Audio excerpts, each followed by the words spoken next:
23 election 2023 से पहले ही इनको बड़े बड़े आम शख्सियत छोड़ के दूसरी पार्टियों में चले जाएंगे और उसके बाद जो बचेंगे, जो भी थोड़े से बचेंगे वो भी इंतज़ार में होंगे।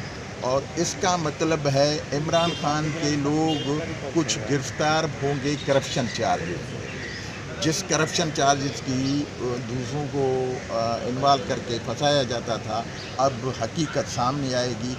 23 इलेक्शन 2023 से पहले ही इनको बड़े बड़े आम शख्सियत छोड़ के दूसरी पार्टियों में चले जाएंगे और उसके बाद जो बचेंगे, जो भी थोड़े से बचेंगे वो भी इंतज़ार में होंगे।